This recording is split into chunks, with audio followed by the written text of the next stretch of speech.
Yes, today I'm gonna show you how to take out the starlet radio. It's for Toyota starlet. First, you're gonna take out this bracket here, down here. I'm gonna take it out like this. This one, and you're gonna find screws here, 2 of them. Yeah, I'm on the screws. Let's see.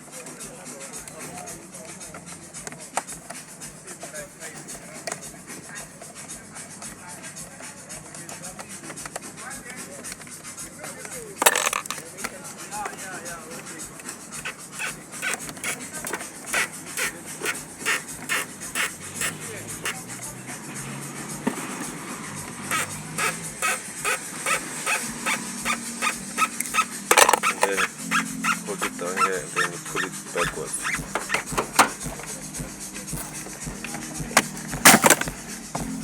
See, simple. And the radio is out.